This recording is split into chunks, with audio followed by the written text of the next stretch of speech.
Welcome into the Meltdown. Appreciate you being here with us live on this Friday. M. Night Shyamalan superfan Laurel Lunsford joins us as nearly the entire room went to go see Trap last night. I am personally seeing it on Saturday, and we'll be curious to see if the entire panel gives the film their approval. This fun Friday will also lead us to another round of Hot or Cold with our expert panel as we run down all the biggest entertainment headlines of the week.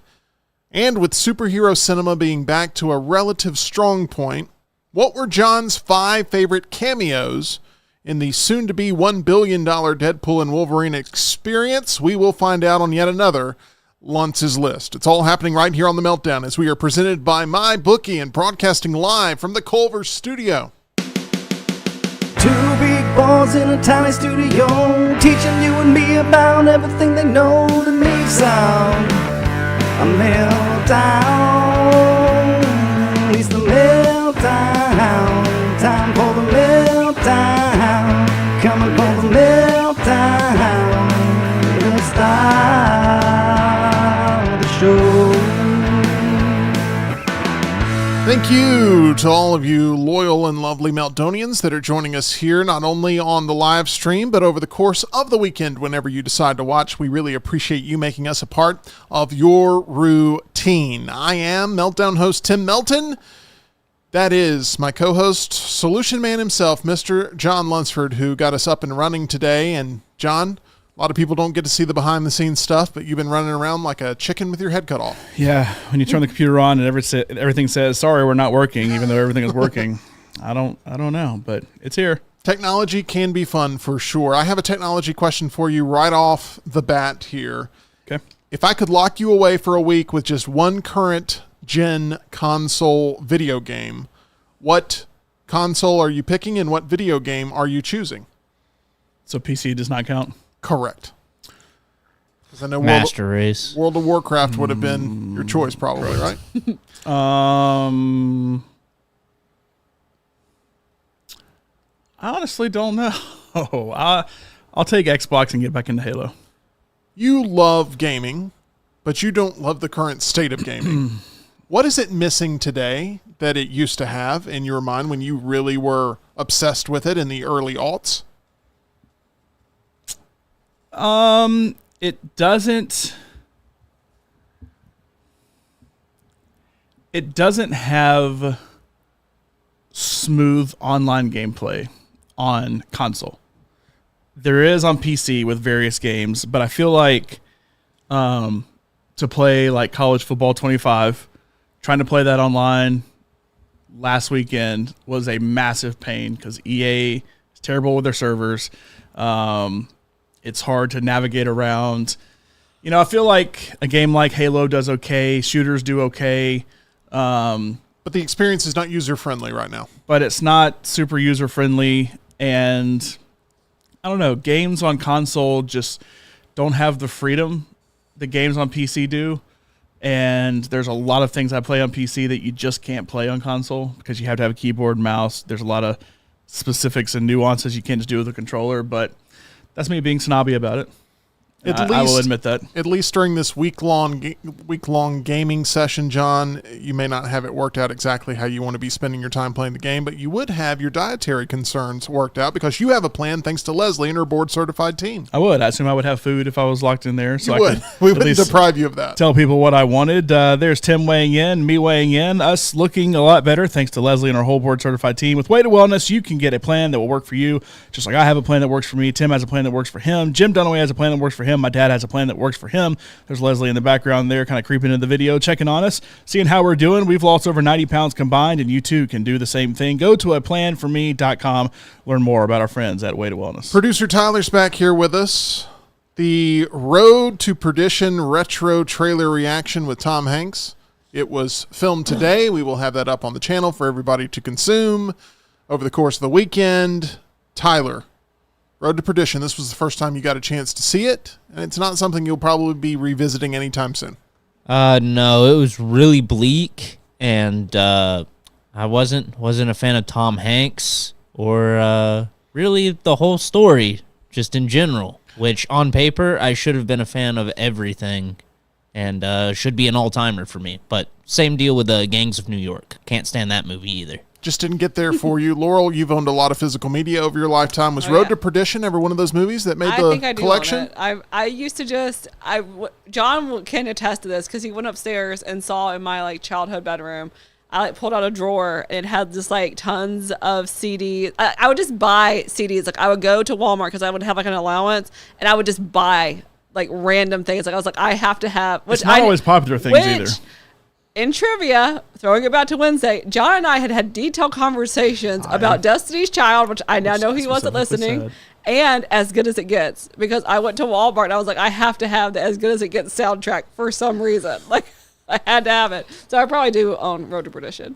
If you say, hey, show me your Tom Hanks collection, it's not Saving Private Ryan, Forrest Gump, the classics that you always think of. It's Road to Perdition, and it's Polar Express and random things that she has. All the That's true. Not only does she have the DVD or VHS for it, but it's the collector's edition of it with the soundtrack. Of the albums, I had not one, but two, including the special edition Austin Powers 2, The Spy Who Shagged Me. It's one of the best soundtracks ever. I love ever. the Madonna song. I was obsessed with that song, and I was I have to have 2 copies of this. I had one on cassette and one on CD. Oh, Tim and I are too similar. Oh no. No, it really is. It's terrifying because I used to listen to that while jumping on the trampoline at my friend's house. I did too. Because we had a trampoline. Stop. Yes. No. Yes. You're making things up. Yes. No. Okay. All right, we're the same I person. preferred Goldmember. Well, if John hates us now, he's going Which to has Beyonce Knowles, who was in Destiny's Child. Goldmember is not better than Spy Who Shagged Me. Roxy Cleopatra. Sorry. Goldmember is the weakest of the 3. But I want to get into something else that John's going to hate, and that's a question I've had for Laurel all week long. We've even talked about it here on the show. When is the appropriate time to decorate for the Halloween season? I think 3 months ago. I mean, we keep some little things that could be considered you can have a spooky aesthetic all year round. But I think mid-September. I mean, there are some people that are decorating now, but I think mid-September is probably the best. That way you don't get sick of it. That's where it's the most defensible to start. I mean, I know. I mean, there are people that are in our neighborhood that are going to start putting up stuff in a couple of weeks. They go all out for... They go all out for a lot of holidays, but Halloween especially because you can do so much weird stuff with it. You know how Ned Stark always walked around and he was really grim and he was like, winter is coming, right? That's John. That's John walking around his neighborhood. Halloween town is upon us. That is what he says. He walks around, Will grabs people by the shoulders and listen to me. Will there be an animatronic Art the Clown in the house? It won't be in the house, but will it be John's around already told me the there house? will be. Yeah, it's going to be there. We already know you're going to grab it. I had to show Tyler who Sam was last night at the movie theater because we have a Sam from Trick or Treat there. Not only is it Sam, it's Sam with a lollipop that's cut out that he stabs people with. That when you walk by, it starts doing a thing like it's going to reach out and stab you. So that's John fun. said something about wanting to decorate the house in farting skeletons or something, and he was very proud of that. Okay, I sent him. I went to Cracker Barrel because they did have some Halloween things. I was like, oh, I've seen this on TikTok, and there was a skeleton, and John thought I was making the noises with my mouth when I said it. During the next round, I was talking on the microphone when she was texting me, and so she made a comment like a farting skeleton, and I thought she was just making a fart sound with it. I didn't realize it was legitimately a farting skeleton that is actually a thing that they sell at the Cracker Barrel for some reason. It was a bit much. I'm gonna be honest. I was like, I'm kind of surprised this isn't a store like the Cracker Barrel. This is something that you see at Spencer's, if that still exists, but that's what you would see there. What's really scary? It's just like a skeleton that pops out. I honestly thought Rockstar entered the studio for a second because I'm like, was that Rocky? John, Wow. that's amazing. Wow. Yeah. Okay, we got to get at least one of those now. It's a story. It's a thing. It's a vibe. Okay, it is time officially to get into what we do every Fun Friday, and hope you guys are still willing participants in this because I really enjoy it. We hit a lot of headlines in a short amount of time, and by short amount of time, I mean hours. Hot or cold? This is the way it works. I'm going to give a topic with a very distinct question. Listen to the question and tell me whether you're hot with the red panel you have in front of you or whether you're cold with the beige panel in front of you. One day we will have the budget to get blue. Here we go.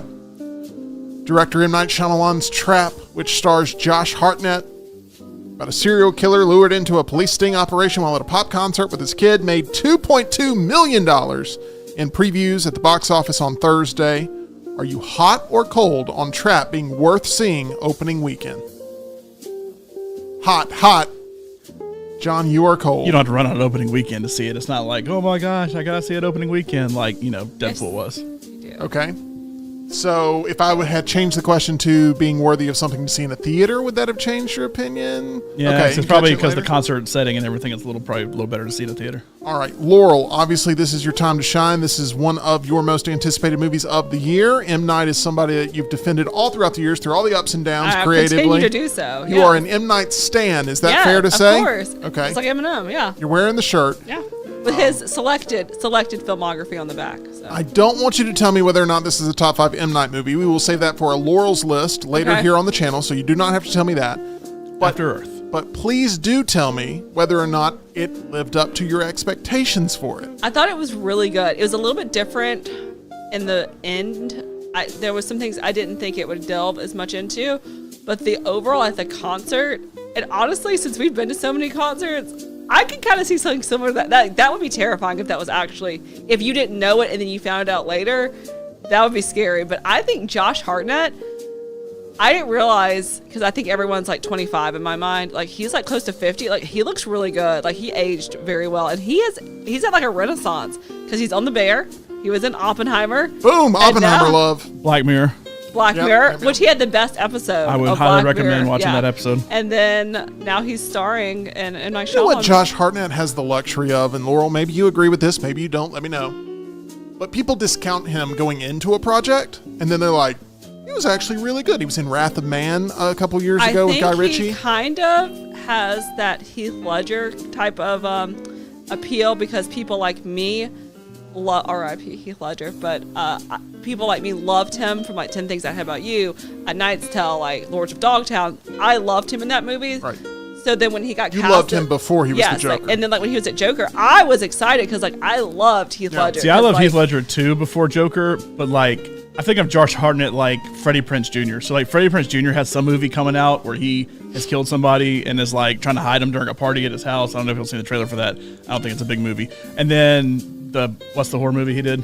I Know What You Did I know you did last Yeah, summer, that's so there's a coming new back one of out, those coming out too. Uh-huh. But Freddie Prinze Jr. is somebody I see as like a 90s heartthrob that when I see him now, it's like, I don't care. But Josh Hartnett, I assume, kind of has some of the same thing of I mean, like, he was in Black Hawk. That's oh, what he still was that guy had. that was in Pearl Harbor. That's stupid. I'm not going to watch this and enjoy it. But then you watch it, and it's like, oh, actually, it's not too bad. Yeah, no. It's funny hearing you guys describe Freddie Prinze Jr. as a heartthrob because I just know him as Fred from Scooby Doo. Also a heartthrob with his Fred, wife, yeah. with his real wife. Oh yeah. All right, I watched a SNL skit not too long ago of Jake Gyllenhaal playing the role of Fred in a Sabrina Scooby-Doo Carpenter. parody that goes off the rails and was not expecting what happened in that. So recommend you check that out. Okay, moving on. Mariah Carey will celebrate the 30th anniversary of her Merry Christmas album and the classic single that came wrapped up inside of it, All I Want for Christmas Is You, with a 20-city Christmas tour this fall under the banner of Mariah Carey's Christmas Time. Why? Are you hot or cold with All I Want for Christmas Is You being a top 5 Christmas song of all time? Hard pass. Yeah, pass. That's a pass for me too. I mean, that's the song that gets everyone in the That is spirit. a make your ears No. bleed song. I'm with John on this I 100%. mean, I Laurel, disagree. there's no doubt you owned this album at some point. I was obsessed with Mariah Carey. Tim, do you know me? Yes, I was. That's in the CD aisles too. I was obsessed with Mariah Carey. Yeah. Yes. I was just pointing out that I definitely do know you, and I definitely feel like you had it. And this is a song that John despises. I mean, absolutely hates with all I didn't the even know that you passion didn't in like his this heart. song. By far the most overrated song in the history of mankind. And Disagree. that, but- It's an audience pleaser.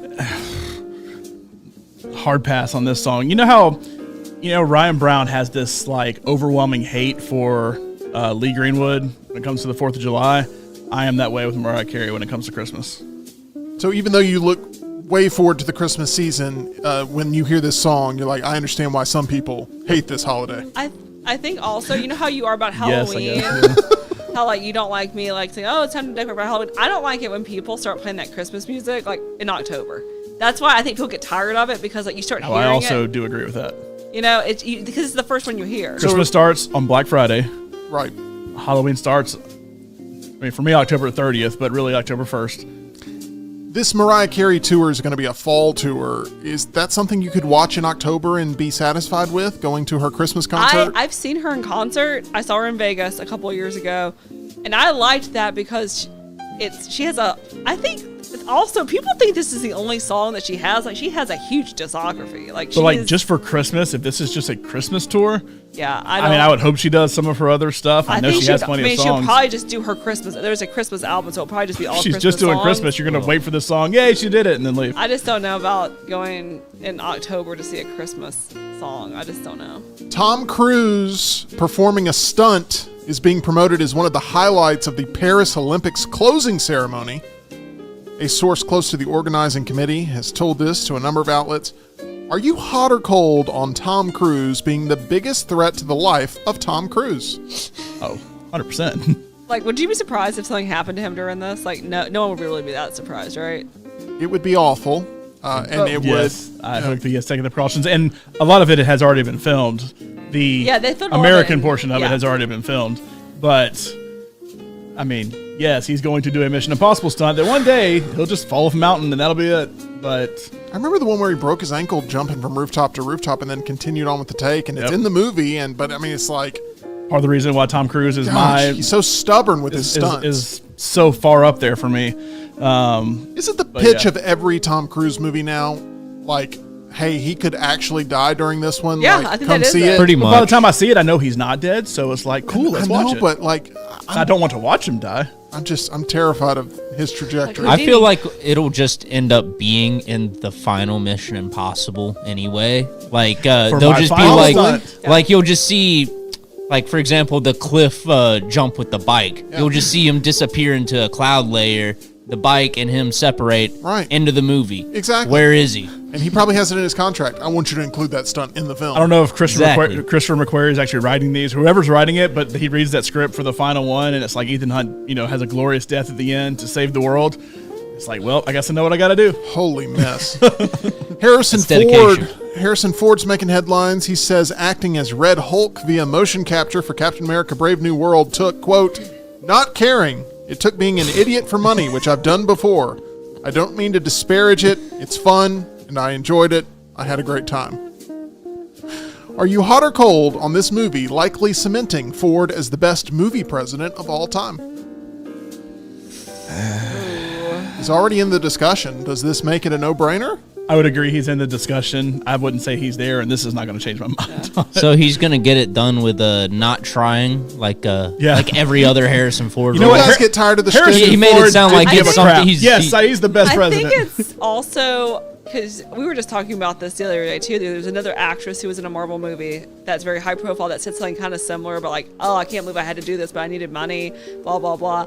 It's like that's very disrespectful for other actors who would kill for that position. Yeah. And now you're just like kind of rubbing their face in it that like, oh, I'm having to do this. Like I'm in this huge movie. It just kind of sounds. Don't get me wrong. ungrateful. I understand what he's saying, I do too. but you don't say that part out loud. He says about every movie he's I know. in. I'm sure he treated Indiana He said it about Jones the same Indiana way. Jones. He said it about Star I- Wars. He said it about everything. Tim, I think you'll agree with me. I think one of the top, for me, I think my favorite portrayal of a president is honestly Jack Nicholson in Mars Attacks.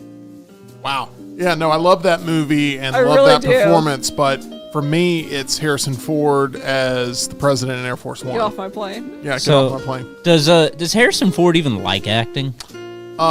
He likes He Indiana does. Jones. He does. He likes Really, he does. He did not He want. does. I think Chris Pratt was supposed to be like Indiana Jones, like they were going to redo it, and that's how they got him to do Star Wars. Was like, Yeah, we won't no. recast it, and you're going to get to be Indiana Jones. No, the true act is him acting like he doesn't care when he cares so passionately. That's the true act. I mean, no love for Bill Pullman as best Bill president. Pullman's good too. not as best president. Okay. Best presidential speech, yes. I mean, he helped save the world. did you see Air Force One was Independence just on a Day? plane, I mean. Did you see Independence Day Resurgence? He wasn't president during that.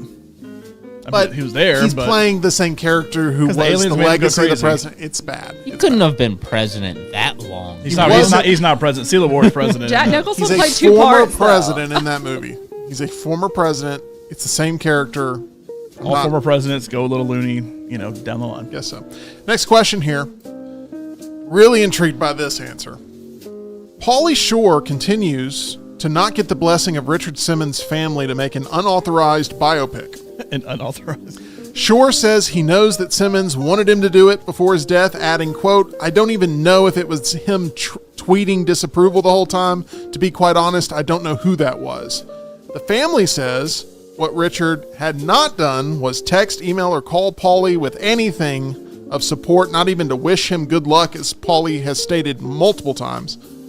Are you hot or cold on this Pauly Shore, Richard Simmons movie ever actually getting a theatrical release?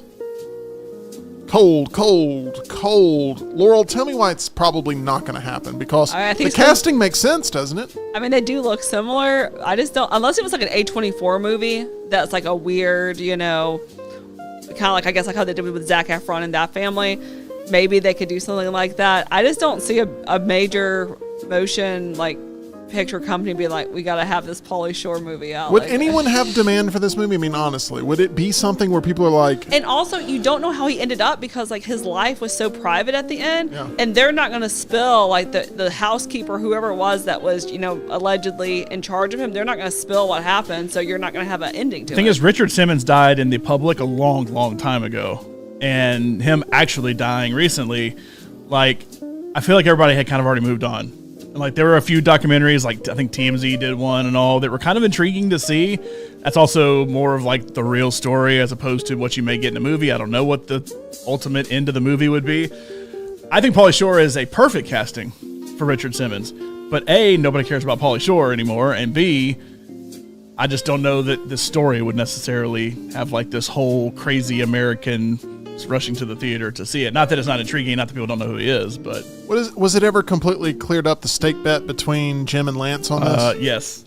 Jim said that Richard Simmons would die before Charlie Sheen, and Lance is like, oh, 100% Charlie Sheen will die because he's Charlie Sheen. I mean, because, he was going through it. The guy's got tiger blood running through his veins, though. And, that's why Charlie Sheen has not passed it. Will probably live forever. Yeah. And Richard Simmons was one of those that once he disappeared, you kind of expected it to happen at any moment, and it kind of drug on for a while. But Lance was mistaken in that one. Jim won that thing. But I thought Lance had backed Charlie Sheen for some reason. No, he thought he had. In the group thread, he said he had. Gotcha. But no, he was wrong. Jim won. Move on to this. Jeremy Renner says Robert Downey Jr. never texted the Avengers group chat to tell them about his Marvel return as Dr. Doom. But Renner thinks Hawkeye will probably be back to face off against Doom in the next Avengers movies. He said, quote, you got Downey back in the mix, you got the Russo brothers back in the mix. This is a direction where Marvel is going to do well. The Avengers movies have always been fan favorites, and there's so many wonderful characters in them. It's going to be challenging to get everyone together, but I am excited about it. We'll see. I think we'll probably be doing it. It's all brand new. They just made the announcement. They got to start figuring it out. Are you hot or cold on Hawkeye being a necessary and vital part of Marvel's future narrative plans? Streetwater sour cream. He's the worst Avenger. There's by far. I think he should have died. I don't care what anyone says. He should have died. Still don't understand how Black Widow was the one. Let me tell you this. Hawkeye will be in that movie, played by Haley Steinfeld, not by Jeremy Renner. Wow. Oh. Because the whole point of that TV show was the passing of the torch to her from... If you have not seen the TV show, the whole point of the TV show was she sees Hawkeye, wants to be like Hawkeye. With the Golden Retriever. And she basically, in the same way that obviously Scarlett Johansson is not going to come back either, because she, not only did she die a fairly permanent death, although everything can be usually undone, she also then feuded with Marvel after the fact, making it where I doubt she comes back either. And that was the team up. And let's not forget, there were only two superheroes that weren't a part of Infinity War, and he was one of those two that just randomly showed up in Endgame, because it's like, where's Hawkeye been? Oh, he was just at home, chilling. Tyler, put the camera on, y'all, because this was going to be my original question, and I want to see whether or not the sort of non-verbal reaction is exactly what I expected it to be. More respected, Hawkeye or Hawk Tua? That was going to be the question, but I decided to change it. I really don't have respect for either. Okay. To be honest, I honestly don't know what the answer to that is. I don't know what the answer is either. Okay, here we go. Next. One's lame and one's a degenerate. Which one's which? I'm Yeah, trying take to your say pick. which one. Okay, we're going to stay in the MCU. Jonathan Majors has come out to say that he's heartbroken over Marvel's new direction of Robert Downey Jr.'s Dr. Doom, replacing Kang as the villain of the new Avengers movies. Majors was asked if he would come back to Marvel after being dropped. Dumbest question ever. Okay. But he was asked, and he said, quote, hell yeah, I love him. I love Kang. If that's what the fans want, and that's what Marvel wants, then let's roll. Hell yeah. He turned into Stone Cold Steve That sounds Austin. very sane, too. They should have just asked the question, does the average American need a job to make money? I mean, Yeah. this is just. I'm sorry for even bringing it up. I would have loved if he had answered. No, I'm actually doing really well right now. I actually, I'm going to I've got a lot focus of on projects the lined up. independent scene. Yeah. So, are you hot or cold on Majors possibly one day deserving another chance to play Kang? Hot or cold? Cold, cold, cold. I expected it. This was the no-brainer of the whole thing. I didn't know what question to even ask here other than how desperate is Majors at this point, but Johnny lost every Very. opportunity he Now, had. there is some scene, because everybody's been trying to say, okay, how does Doctor Doom ultimately happen with what we have? And obviously it being Tony Stark, or Robert Downey Jr. of some sort. And there is some scene from a comic book where a Doom Stark something is like choke slamming Kang to the ground in some fight. And so everybody's like, you could do this. And it's like, there's no way that A, they bring Jonathan Majors back to get choke slammed on the ground in the first 5 minutes. Or B, just have some random CGI Kang that they choke slammed to the ground in the first 5 minutes. Kang is done. They wrapped his story up in Loki. I highly recommend go watch Loki if you want to know ultimately a Kang story. Now, it is not like the definitive end to Kang, but it is a good end to where they can just move on and not have to talk to him anymore. And that's what's going to happen. They could use the same Doom Stark that chokeslams Kang, but like have that death off screen. Yeah, did you hear he killed Kang? Yeah, that was crazy anyway. Yeah. They're like, who?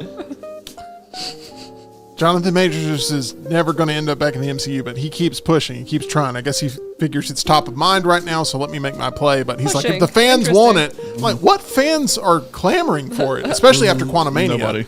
I don't think anybody is. Okay, next question. Going to stay in the MCU at least one more time. Jamie Lee Curtis says she will no longer throw shade at Marvel movies. She's been critical of where they currently are. She said, quote, my comments about Marvel were stupid and I will do better. I've reached out to Kevin Feige and will no longer play in that mudslinging sandbox of competition we call the internet. Are you hot or cold on Jamie Lee Curtis being almost a dead ringer as a Marietta Lunsford doppelganger? Come on. It's perfect casting. I am surprised we got hots across the board here because, John, I was convinced you were going to argue they don't really look that similar. I see it. I'm telling you, whenever I run into Marietta Lunsford, all I think to myself is like, man, I got to watch Halloween H2O because it's always like a dead ringer for And Jamie you know Lee what's Curtis. really funny is my mom looks like Sally Field. My mom gets stopped all the time and says that she looks like Sally Field. There's a little Sally Field there too. And so really we could have like a team up there. But I mean, yeah. So ever since you showed me a picture from whichever one you just said, Yeah. they all run together. I thought, yeah, I see a little bit of it, and the way she keeps her hair Now, in actuality, not like in movies, but like Yeah. in just real life, is very much same H2O. hairstyle that my mom has too, to where it very much fits. Which Halloween H2O had. Josh Hartnett. There we go. Okay, There you boom. go. Sorry, Full I had to. circle. I'm Like Jonathan playing the whole Majors, game what? here. Yeah, no. He No, wishes. not so it's even Jonathan. alive then? No, but I'm kind of intimidated being around your mom because of how much I hold near and dear the Halloween Expecting franchise. Michael Myers around the corner? And I'm like, when I'm around her, I'm like, I feel like I'm around Jamie Lee Curtis Lord, sometimes. yeah. I'm like, oh my gosh. Okay, here we go. Laurel, you're going to be excited about this one. I wrote it specifically Oh for my you. gosh. Okay, let's go. Just go ahead and put the hot up. Target has restocked the collector's edition of Colleen Hoover's It Ends With Us ahead of the book's upcoming film adaptation. Oh, man. Are you hot or cold on this Blake Lively movie likely making over $75 million domestic during its theatrical run? I thought 75 was the best number. Like just in the United States? Just the U.S. number. We'll look up one movie to determine this. Now, it's already, I think it's already at $30 million in pre-sale I ticket think alone. Colleen Hoover, this book is interesting. I know some people are going to have a problem with it, but it's the most popular, I think, of the books. Now, people were upset with the casting, because I will say, because I've read the book, I will say with the casting, the characters were supposed to be like 22, 23 years old. And when they cast Blake Lively, she's like 35. I mean, I think she's like 36 now. So she's probably 34, 35.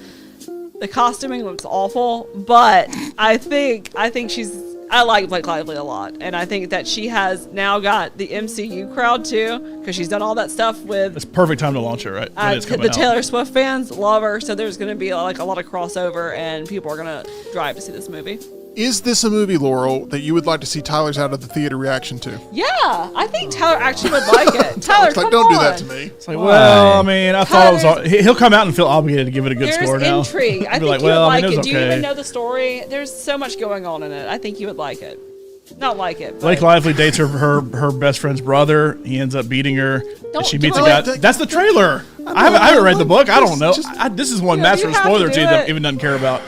there's more to it. But then she said the guy that she ends up falling in love with in the trailer or whatever looks like Chris Evans. They and should have just gotten Chris Evans. Chris Evans probably would have been a way better pick than whoever they got. I looked up Where the Crawdads Sing to see how that did financially, and they made almost $150 million. So I could see a movie like this making $75 million. Okay, we shall see. It's set for a strong opening weekend, and I'm sure it will be talked about.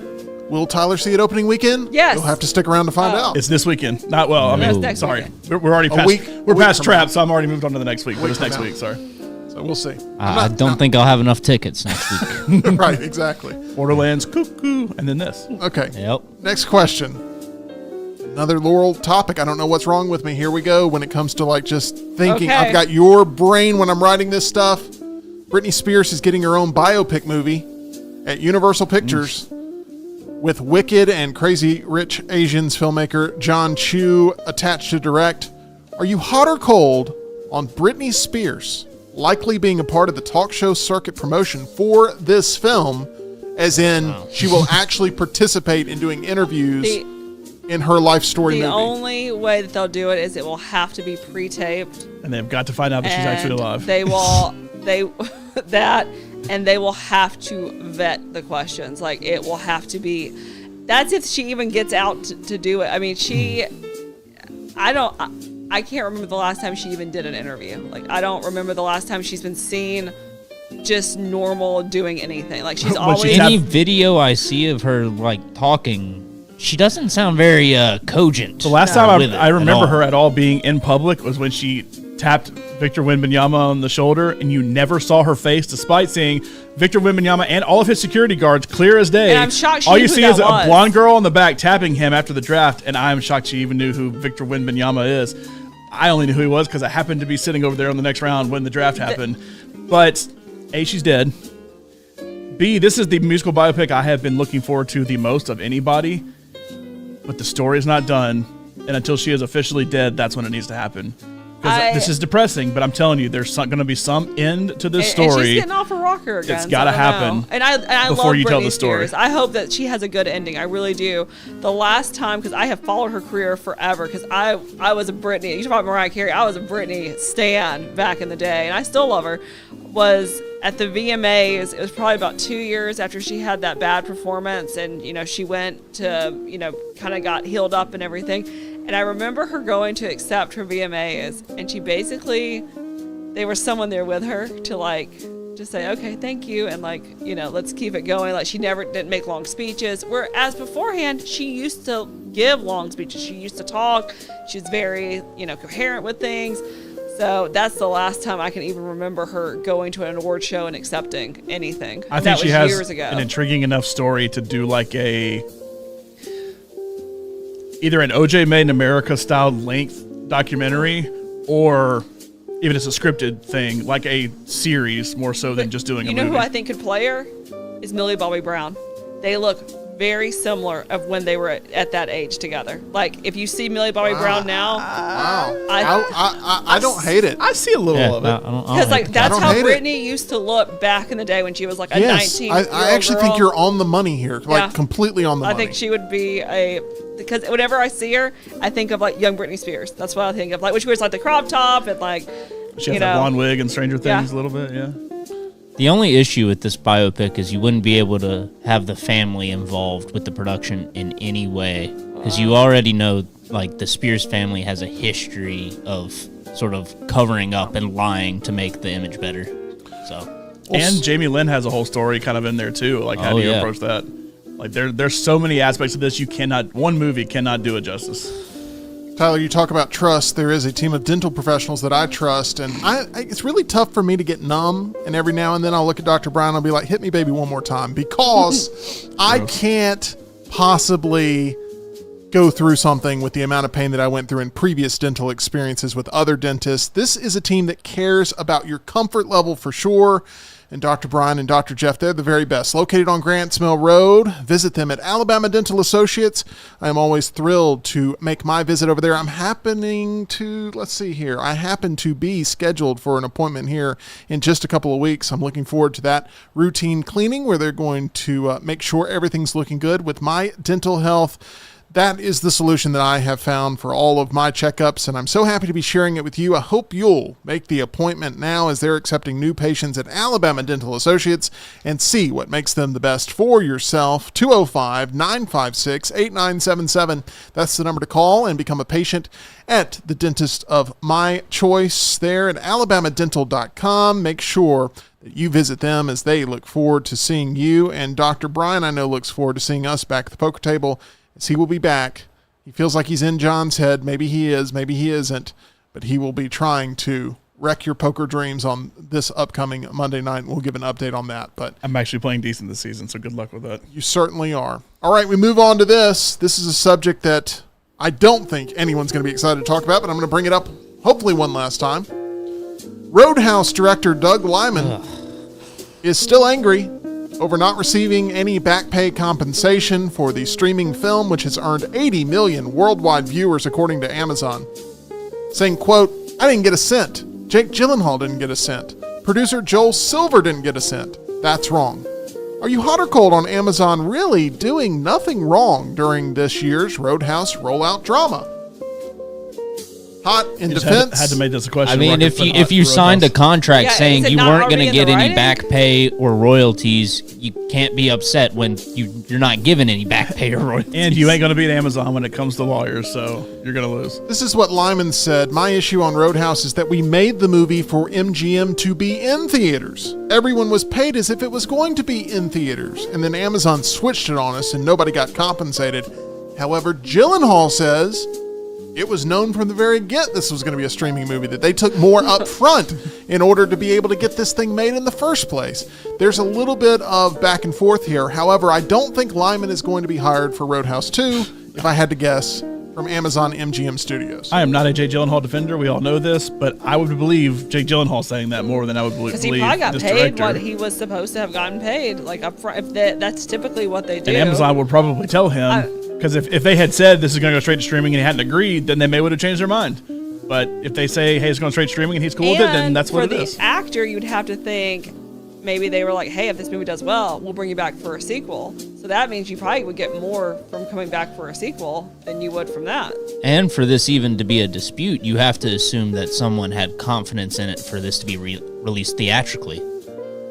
The screenwriter of the original Roadhouse also had sued at some point, saying that he wasn't compensated for this second Roadhouse movie that was made because it got caught up in this rights deal of he got paid to write that script back in the day by the company, but then this property was absorbed and, Amazon MGM becoming a thing, and, he wanted a cut of the cake and he didn't get any either. So it seems like usually the studio actually has the rights to it a lot of times, so not the person that wrote it. These non-media, traditional media companies that then become traditional media companies, it has been a little bit messy there, and it'll all be sorted out in court, I assume. But Lyman, I'm not hearing is pursuing any further legal action because maybe he knows it'll eat him alive.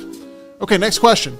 Squid Game Season 2 finally has a premiere date at Netflix, with the streamer announcing that the hit Korean drama has been renewed for a third and final season.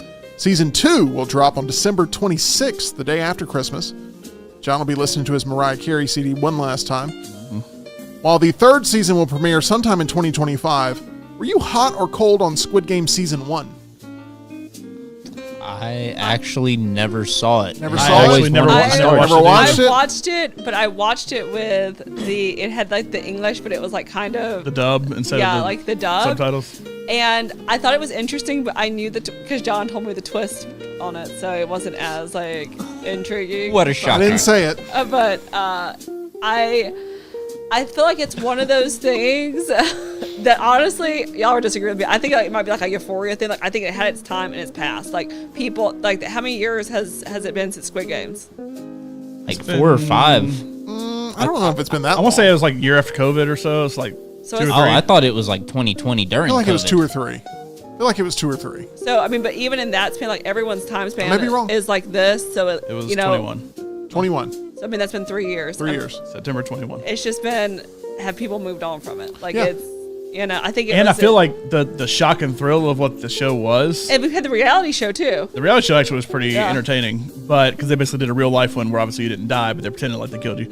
But And the Mr. Beast one. the shock, and that one's actually pretty well done too. Like the shock of it's gone. Like that was the whole thing. It's like, oh my gosh, they're doing this thing for money. Oh, they get killed. Oh, I mean, I assume Soul lives in it. Is that right? I don't know what the dude's actual name is. I don't know. I've watched half of the season. Oh, never I mind. don't know. So none of us have watched it except Laurel. All right. Wow. I don't know. The fact that you call him Soul just made me angry. Okay. I don't know what his name I is. just hate the acolyte. Okay, next question. Carrie Underwood's taking over for Katy Perry as a judge on American Idol. Are you hot or cold on American Idol still being culturally relevant? Ice cold. Cold, cold, cold. I can't think of I don't know of a single winner past Adam Lambert. I'm with you. I don't know. I loved it when it was originally on, and Ruben's Run, and Yeah. Taylor Hicks, People Carrie still Underwood, all those watch. people. And I'm sure people still watch. I mean, it's on network TV. It's But- still go to. I think my parents still watch it, but Is Yeah. it Plus, there's a anything million other close to shows. a career maker these days? Because I don't know. I will say, it I was. couldn't tell you who won. It was tell you how Lakers well and they're doing. somebody, and this was probably 10 years ago. This is after I quit paying attention. It was an NBA Finals between Lakers and somebody. And the first game, they brought the winner of that season's American Idol out to sing the national anthem. And I just remember being like, that was when I realized I do not care anything about American Idol anymore because I don't know who this guy is. I've never heard his name before. He supposedly won and done all these singles and everything, and I have no idea. And now every time I see a game where they bring out and they won American Idol, don't care. But I mean, I think if you say American Idol, I think most people think Kelly Clarkson and Carrie Underwood, and then you'll get the person that thinks, and Ruben and Taylor Hicks. of course, because we know I them. think before any But, of those, they'll think Jennifer Simon Hud- and Randy Jackson. But also like Jennifer Hudson, who did not win, but is like an Oscar winner, and then who was Chris Daughtry? You remember Chris Daughtry, yeah. I liked the winners before. I liked their music. Like I like Taylor Hicks when he pops up, obviously all the time here and everything. I like the old judges, like Simon. This was his baby. Yeah, that was a. I liked Randy Jackson, Paul Abdul. Paul Abdul. We randomly got a conversation about Paul Abdul the other day being one of the best dancers of all time in music. So there's a lot to like about all The that. only consistent figure on this show is Ryan Seacrest, who's been there Right. since day one. And he wasn't even the solo host. Remember, there used to be 2 hosts. There used to be like a British guy that did it Dunkelman. with him. Correct. Yeah. Brian So Dunkelman? Yes. I'm glad it went just kind of Ryan Got to Seacrest. take that one off the trivia list. That's no longer on Triple Threat Trivia now. But like, I like the judges they had. So it's who you say is replacing Katy Perry? Carrie Underwood, the winner of so season Carrie Underwood's still 4, I think. 3? She was season 2. 3 was No, season 2 was Ruben. two was Ruben So then and she Clay. was 3. 3 I think She was with the guy from Alabama. Bo Bice. Yes. I thought it was 4. It was 4. It may And have Taylor been was 4. 5. Was Fantasia. Fantasia, Fantasia Barrino. and Diana DeGarmo was Okay. season. See, we remember So all she was this. season 4. I couldn't tell you Who who's won the are last these 10 people? seasons. I just remember because it was a Who cultural are moment these back Wait, you know then. who Kelly Clarkson is? I know Kelly Clarkson, and I know Ruben because I actually ran into Ruben at a gas station in love high it. school. But Do you know Carrie that's Underwood? it. Huh? Carrie Yeah, Underwood? I know Do you Carrie know Bo Underwood. Bice? I know the name. I That's who she couldn't, beat. He's from Birmingham. I couldn't tell you the song, though. Justin Guarini. That was a trivia question, I think. Oh, that's a little sweet. From Yeah. Justin to Kelly. But I think that was actually it was from Justin Kelly. Was the Yeah, I saw that trivia. opening Does weekend. anyone else notice that Tyler occasionally goes, I ran into Ruben Studdard, I ran into Flava Flav, I ran into, like, all these just random music icons that he just runs into them. So me Oh, yeah, and my me buddy and Taylor were- Swift hung out the other day. we had just finished soccer practice, and there was a gas station down the road that also had a taco stand. So we went to go get some tacos, and Ruben Studdard stopped to get gas, and so we got out and said hello to Ruben. Was he nice? Yeah, he was a nice guy. Did you take a picture with him? I did not. I like Okay. Ruben. Okay, I believe your Clay story, Aiken. Tyler. I mean, it was very I like convincing. Clay Aiken. All right. I thought Explains why you're good at FC24. I thought Clay Aiken would be great on Broadway, and I don't think he ever did that. But I thought that season I was like, he's not this. He's not like the pop star. He can go on Broadway and kill it. And I feel like he kind of disappeared. He was a governor. Did he run for governor or something? He did run for like Mayor? senator or something like that. Yeah. Of like Can Carolina. we just pick a random artist for Tyler to run into at some point and like go ahead and put that in the ether Kid now? Cudi. No, it's got to be. Oh, I'd it's love gotta to be- run into Kid Cudi. It's got to That'd be be more awesome. obscure. It's got to be more obscure. He's too big. Give me just some random, like Gotta just be somebody obscure. somebody just totally obscure. It has to be a musician. Yes, gotta be a Flavor Flav Has to be kinda a person. musician. Can be anyone from American Idol? Can we say like Bo Bias? No. Does he We'll know it when we hear it. Yeah, we will know That's it. just one of those things. Like we'll know it when we hear it. There's but be a we- random type that comes up and it's like, that's who Tyler needs to run into. You're thinking about it, it's too hard. Okay, What we'll about land on it. D at some point. Antwoord, that weird South African group. I don't You guys know. know? I don't know what they're talking about. What you're talking about. Well, never mind then. No. We're gonna get there. El DeBarge, who apparently looks like Nico from Tennessee. We'll get there. Okay. Saturday Night Live weekend update co-anchor Colin Jost will officially host Pop Culture Jeopardy. Are you hot or cold on Scarlett Johansson 1000% popping up as a clue at some point during Pop Culture Jeopardy? It'll be the first episode. Oh yeah, You think first so? episode. It's a great marketing idea. Yeah.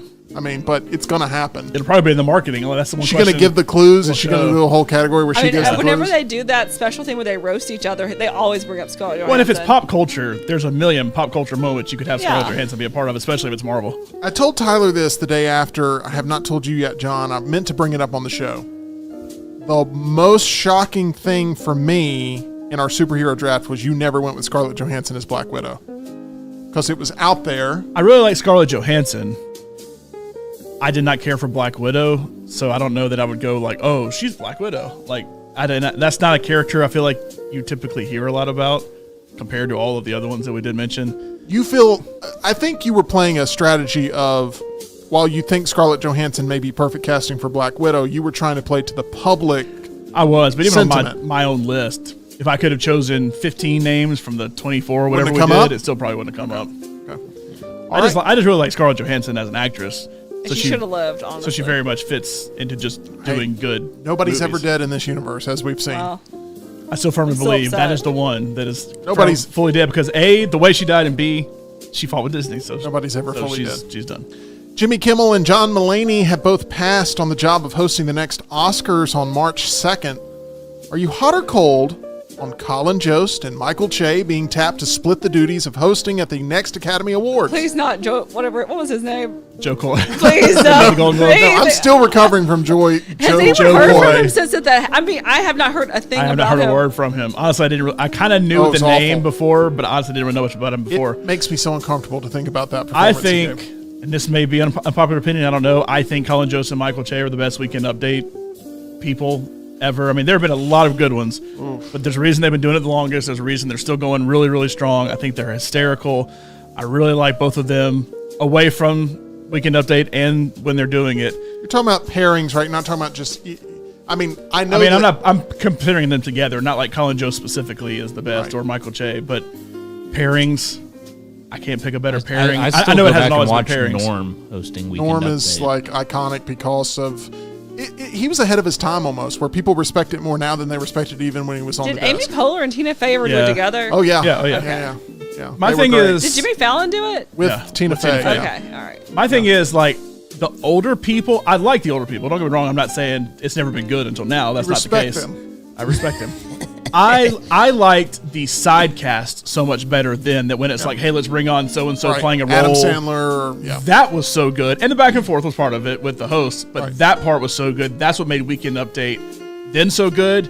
Now it's those two, and the guest is hit or miss, but those two make just the reading the stories and stuff better, I think, than it's ever And I been. think for a while there it was just Colin Jost, and Michael Che unlocked something different in Colin Jost that it was like, wow. when okay, they there's- write jokes for each other at the end of the season, Oh, it's yeah. very funny. that's some of the best stuff that SNL One has of them was a ever Scarlett done. Johansson joke. Oh, Yeah, yeah. that's what. Yeah.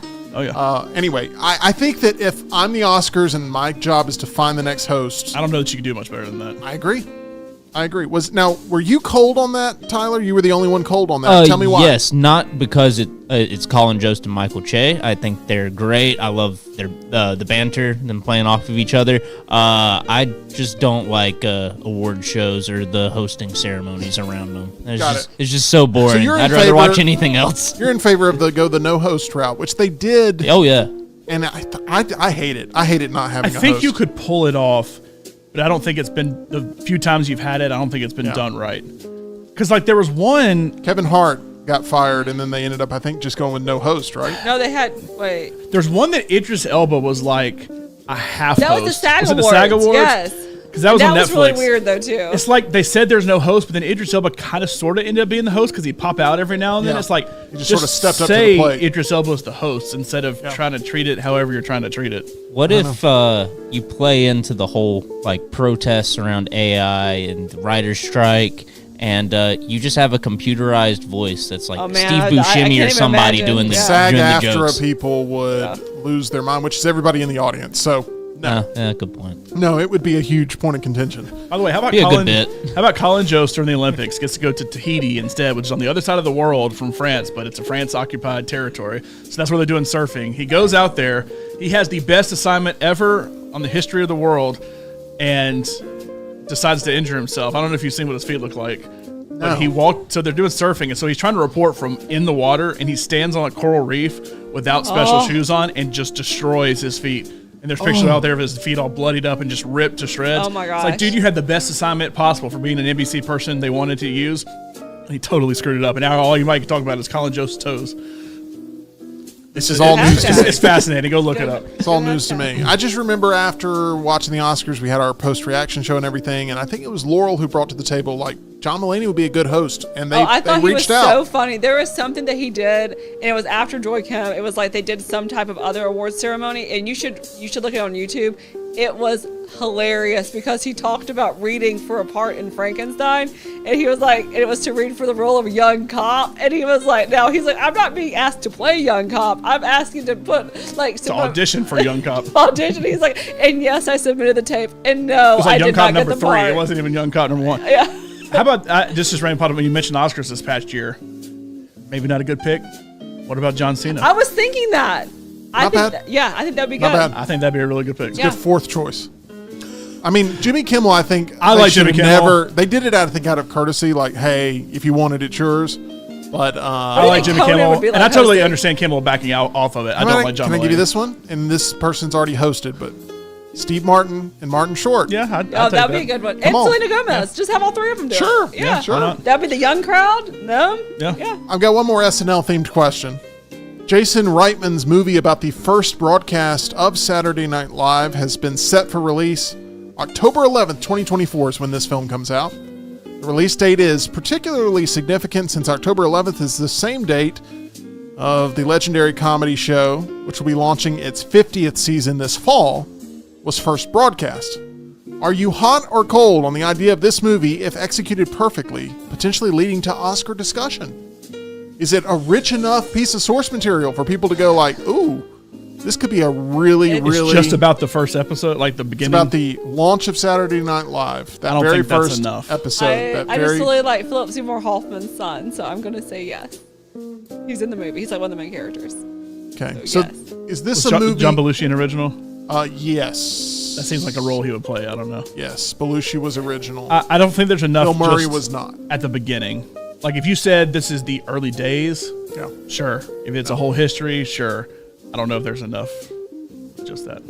I do think the Wouldn't shock me though. upcoming biopic about Chris Farley could potentially be Who's playing awards contender. Josh Gad and Yeah. No, or he's no, Josh, directing. No, it's, Josh Gad is directing, He's directing. something Hauser. It's Paul Walter Hauser. Paul It's, Walter Hauser. yeah. Yes. Oh, The guy played Richard Jewell and all that. That's the Is his absolute brother perfect gonna be choice. in it at all? Who? Doesn't he have a brother? Yes, he's still alive. He is his brother. Yes. Yeah. He I wonder is. if he'll have anything to do with it. Probably.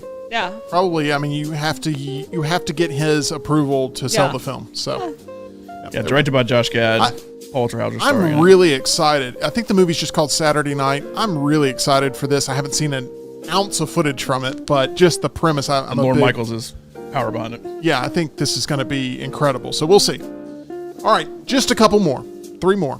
PlayStation's Bungie, the video game developer that originated the Halo franchise, laid off 17% of its workforce this week. Are you hot or cold on Bungie ever climbing back up the video game developer totem pole again? I don't know what it is, so. So Bungie created Halo, then they moved on from Halo and created Destiny, and Destiny has Destiny was flounder. very good, and they did Destiny 2, and it's been going for 10 years strong. And then reports say they canceled Destiny 3. Now people from Bungie are saying, we never actually were working on Destiny 3. I don't believe that because they had a 10-year plan, and they got to the end of the 10-year plan, and they had to do something else. And then they fired a bunch of people.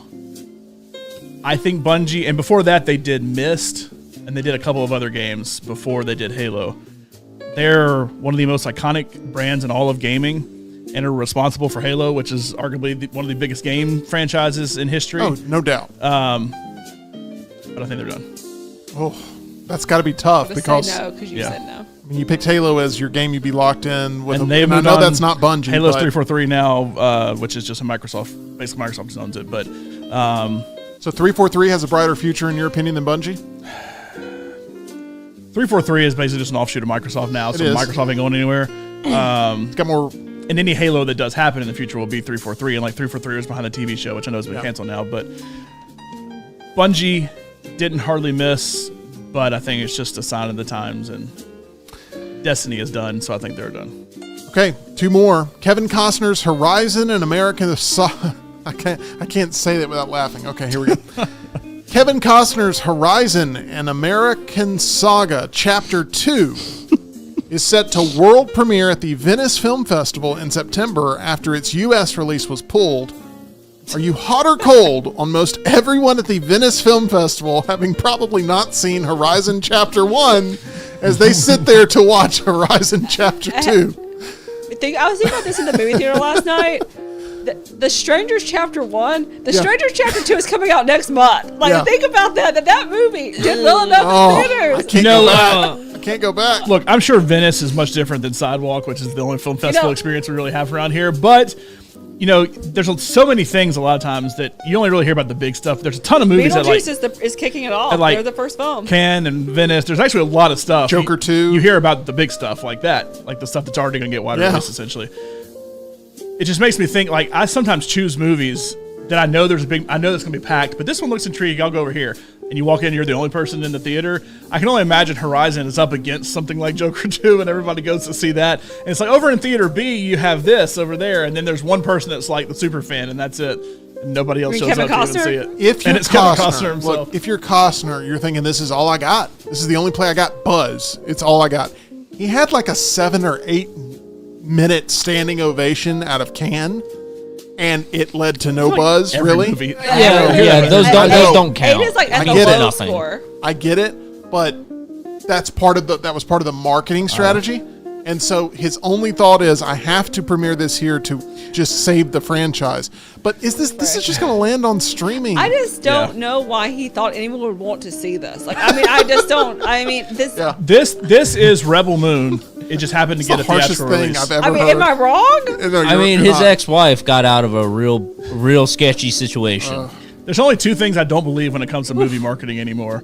A, it got a standing ovation at Cannes, and B, Tom Cruise loved it. And see, I don't trust Yes, Rotten that's Tomatoes. it. Rotten Tomatoes, they are paying people. No, there is no way. I have seen so many movies. What's the movie with Emma Stone? That's rated positive. Kinds of Kindness, There is yeah. no way. When that movie first came out, they're like, this has 100%. There's no way. The thing I trust probably... Rotten Tomatoes killed their credibility by farming out way too many people Well, I into the think system. Now, I still think the audience score is fairly decent. So I still go on Rotten Tomatoes audience score. I don't listen to critics score Unless because they Kinds of review- Kindness has a 48 on their Unless they audience review score. bomb something, because That they is do correct. that too. It happens. It definitely happens. But overall, like,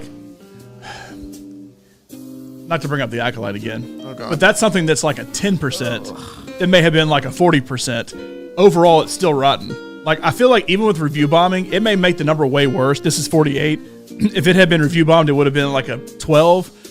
I still think overall you get the is it good, is it not good to majority of people correct from the audience score of things. And Letterboxd, honestly, is probably what I agree with the most What's funny is nowadays. like you will see a Rotten Tomatoes score and it'll be like this got like a 40 or a 50, and the audience score is like a 95. It's like there's clearly a disconnect there. Like there's something going And on. Rotten with Tomatoes this. should have never introduced TV into the platform with this system because it does not work. Because it may be one of the greatest episodes ever, and then it may be one of the worst episodes ever, and it gets the same score. Both episodes get the same score. It just doesn't work. They need to do it both by an are episode. both are 9 out of 10 if it's the Acolyte. Also, and like you should only, and this still could be very manipulated. But like, you should only take people, like we were talking about media days the other day, SEC media days, that basically anybody can get a credential that wants to go. Because in the digital world, I mean, hell, we're YouTubers, really and truly, but we still get credentialed because, you know, it's still like a cool YouTube show, I guess. But I'm talking about the next round. We're obviously cool, but the next round's whatever. But like, We're cooler, some might say. Yeah. that's what people in the chat said. That's right. Much hotter room.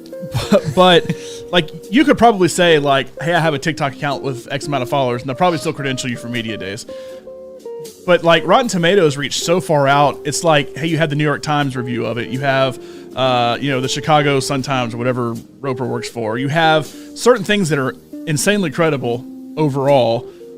But then you have just these random sites that pop up that make, instead of having 50 reviews, you have 300 reviews. They should have just kept it at like the 50 reviews. Like, here's the overall consensus from RogerEbert.com, and here's the overall consensus from like the New York Times, those kind of places, and then stop. And then I think this is all very subjective, but there are reviewers, and you can tell in the reviews, and this is for books, this is for albums, this is for TV and film, that they have a clear bias that they do not like the person, the director, the writer, because they will make it. They did interview him one time, like, and you they can got mad. tell, and Yep. they know this. Like, I mean, Stephen King, Taylor Swift, all these people have talked about it. Like, there are certain reviewers that I know that I'm not going to get a review because they don't like me, and I think that definitely, like, you could read some. You're like, this person went into this not wanting to like It's it. basically the plot of Ratatouille and Chef, both where they're trying to get positive reviews from people that they know aren't going to give them positive reviews when they love what they're doing. And then there's a ton of reviewers that go in just wanting to love it no matter what. Oh, Yeah, that's the other one, and too. it's just For like access, they'll and just defend it for trying to access. find Yeah. something positive to say. Okay, this is the final one. I already know John's answer on I was this. gonna make a joke, but I won't do it. Tyler, I wrote this one primarily for you, but I would like everyone to participate about it. I know John's answer on this. James Gunn's Superman wrapped filming this week, according to the director. Are you hot or cold on this film likely being the most divisive film of 2025? No, I don't think it'll be divisive. I think it'll just be bad. I think everybody will agree, though. You think everyone will agree this I movie is just bad? don't think Not anyone everyone. There's likes- people out here I who just don't think champion Man anyone's of gonna Steel. like it. Like, I don't think there will be anyone. I mean, I think James Gunn is a hit or miss with a lot of people. I mean, everyone thinks of Guardians, but I don't know if people are crazy about any of the other things that he's Outside done. of Guardians and maybe the Suicide Squad, because in comparison, it's a lot Scooby-Doo. better. Scooby-Doo. I mean, So- I feel like there's not a Scooby-Doo. lot Which there. one did he Is do? it going? He did the live action ones. Spooky Island. Laura Oh just my changed her goodness. entire opinion. So, knew John, that. is it going to Thank be you, Tyler. more polarizing, or do you think it's just going to be everyone hating on it in unison? And by everyone, I mean, 80% of people going like, this is trash. I think it'll get really good reviews to start out with, and they'll try to I ride think- on that, and then people will go see it, and they'll see what it really is. I think there are very much DC defenders. They're very much Marvel defenders, and they're very much anti both for various and assorted reasons. And that will ultimately probably make it divisive.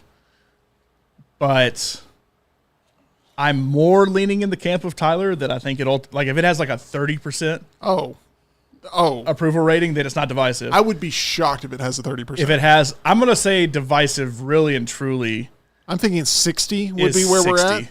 I do Not not 50, think this movie gets a 30%. Not 50. I don't know that it necessarily does either, because there's enough defenders and people that want it to be good. What did Madam Web get? 12%? If this gets let's double check Madam that. Web, it is a massive failure on all fronts. Especially from a bunch of people who are going to want early 11. access. 11%. 11. Okay. I mean, The audience score is 57, though. it's Still rotten. I but think 60 It was would higher be. than Kinds of 57's a bit generous. it was higher than Kinds of Kindness, I'll say that. What did Man of Steel have on Rotten Tomatoes? What was its critic score? Because I'm going to say it was probably in the 80s. It If I had to was guess? 56. Oh, really? Critic score 56, audience score 75. Okay. Yeah, I hated that movie when I walked out of it. Yeah, Man of that Did Steel. you know that awful. Josh Hartnett was all for the role of Superman, and he Twice. turned it down? And he turned it down. Yes. I Worked did out better not for him, I guess. like Man of Steel. I did not hate Man of Which Steel. is the one that it was. that I was very was kind of Brandon middle Routh road. in? Which one was that? Superman Superman Returns, Returns. 2006. Okay.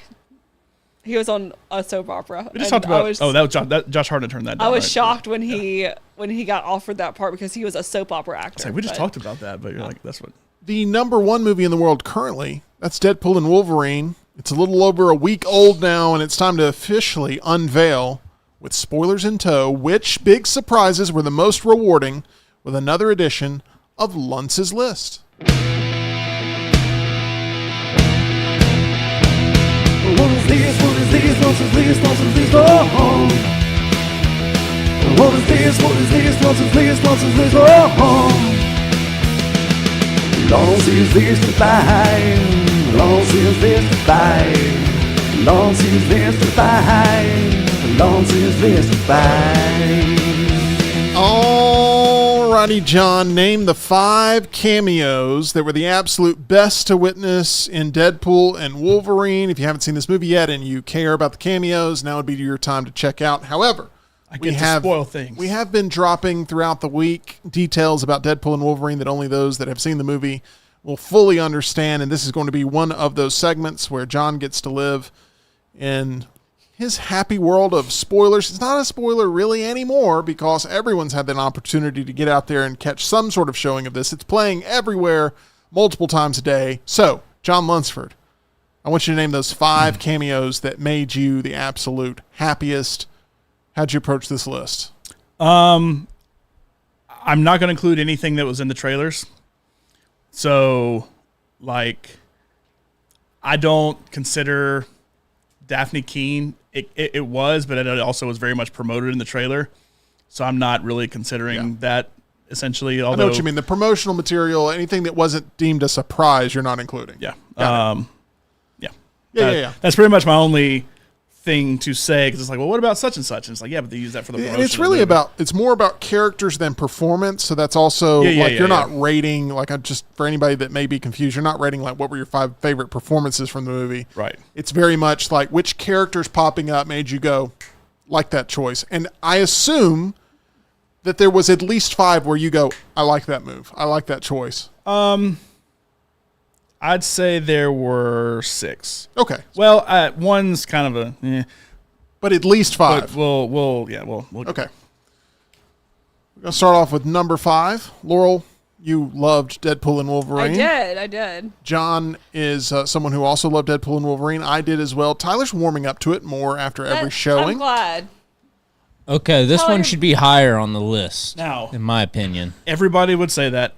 I just don't really care about the character of Gambit itself. I know this is like teased for a long time. Hey, we're going to do a movie with Channing Tatum. He's going to play Gambit. We're going to do a standalone thing there.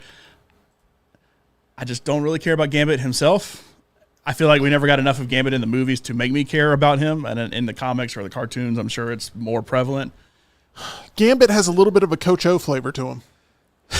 He does. It's, very much trying to speak kind of that Cajun French accent. I don't know how that would work in in an actual movie. Like, do you think he would not do that in a real movie? It would be maybe a little. I think what it would be don't is say that. It'd be closer to like the Taylor Kitsch X-Men Origins voice. Well, Laurel, there's a reason the film never got up off the ground. I mean, and it's probably because he was so committed to it's got to sound like this. If it was Channing Tatum, I'm just saying. You gotta be real. You gotta be real. I almost imagine it would have been like, to go back to Scarlett Johansson, Black Widow. She very much had a Russian accent at first, and it disappeared pretty quick.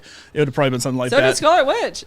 And Scarlet Witch going from kind of that Russian accent to nothing. So that's happened a lot. Yeah, that's happened a lot. Great point. To where I think it may start that way, and pretty quickly he gets back to normal. I like Channing Tatum overall. I just don't care about the character of Gambit itself. And Gambit's appearance was not alone. So there's other aspects of the team in which Gambit was a part of that I liked a lot better as well. Channing Tatum had this to say. I didn't know if Channing Tatum's Gambit would make the list. It barely did, but I had this prepared saying, quote, "There's almost no one that has had my back in this industry more than Ryan Reynolds. I thought I had lost Gambit forever, but he fought for me and Gambit. I will owe him probably forever because I'm not sure how I could ever do something that would be equal to what this has meant to me. I love you, buddy. All things happen for a reason. I'm so grateful to be in this movie. It's a masterpiece in my opinion and just pure badass joy. I was literally screaming in the theater, LFG." And I believe every sentiment that he shares about his love for this character, it comes through on the screen, and it's come through every time he's ever talked about his love of Gambit. He truly connects with this character and fought as hard as he could as a solo force in this industry to get that movie made. It took Ryan Reynolds to push it over the finish line, though. Now, while I feel like the team up that happened with Gambit and everybody else that was involved in that group was basically meant to be a one-time, ooh, cool kind of thing, the one person I probably would like to see ultimately show up in a holy crap, everybody showed up in-game style fight would probably be Gambit over anybody else that was a part of that. I have a reasoning for that, but I would say if he popped up again, I wouldn't hate it. Just overall, I don't care about the character of Gambit, but if he's one of 100 people out there, then it may be cool. The character of Gambit is the most like road to perdition superhero character in your world. It's a deep cut. I guess barely made the list, but Yeah. still kind of sort of there, yeah. All right, let's move on to number 4. All right, this is kind of cheating, but it was a way to kind of do it. I don't know. Road to Perdition retro trailer reaction. Kind of cheating Headed on your this way? one. I'm Is it just just gonna- like the entirety of the Deadpool cameo army? Oh, okay, well there we I'm go. just glad that NSYNC is finally like back. NSYNC is like back on the charts. Have you seen that?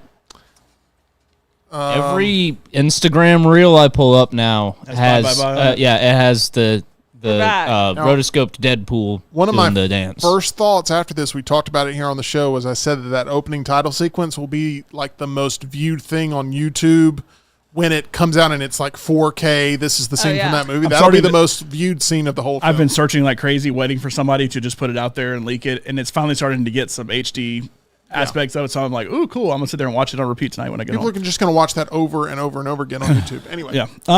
I counted this as one because I feel like a lot. I would pull up lists, like make sure I wasn't missing one, and almost everyone counted this as one. And I feel like it's hard to pick just one of the Deadpools because A, they almost all have masks on, and B, there's really one scene where you really and truly see them all, and they're all kind of together as one unit. So I kind of counted them all together, and this counts Blake Lively as Lady Deadpool, Matthew McConaughey as the cowboy version, Nathan Fillion playing Headpool, his kids being in there.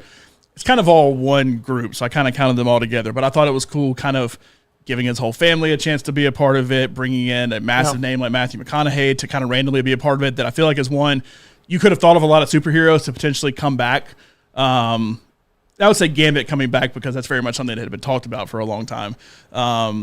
But that was kind of cool to see somebody like Matthew McConaughey randomly in there. Once again, you never see him, but you do hear his voice and you know it's him, and he is credited at the end. But Wasn't like Tom Holland's brother one of them? Yes. and Yes. and a Wrexham player was one of them, and there's a ton of people in there. Those are the ones I just picked out were basically wife, kids, Matthew McConaughey, and Nathan Fillion. But there's a Now, ton of people that are a Does part this of it. entry include Nice Pool? Because he pops up in more I than like one Nice scene. Pool, too. I mean, technically yes, Dog- and because it's Ryan Dogpool. Reynolds, but I am not. it does count Dogpool too. I am not the biggest Ryan Reynolds fan when it comes to him as a performer.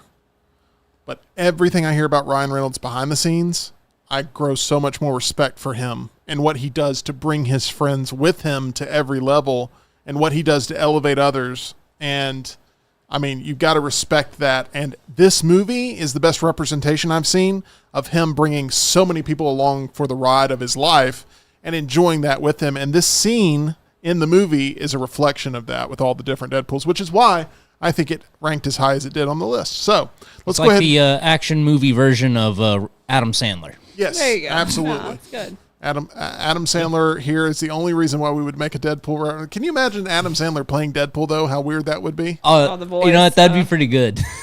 I would take him Honestly, I as a think it could Deadpool work. variant. Yeah, I think it could work. If he was just Shut part of up! that group, yeah. Okay, let's move on to number 3. My gosh. Little Nicky needs to be in the next Deadpool movie for some reason. I don't know why. For some reason, that needs to be the crossover Be we get. Hubie Halloween. Oh God. It's the only thing I hate about Halloween. Love everything about Halloween except for Hubie Halloween. And Halloween Oh, this is a good ends. pick, John. I guess I-N-E. I'm surprised this ranks as high as it does. Oh, no, this is a good scene. I thought it was a good scene.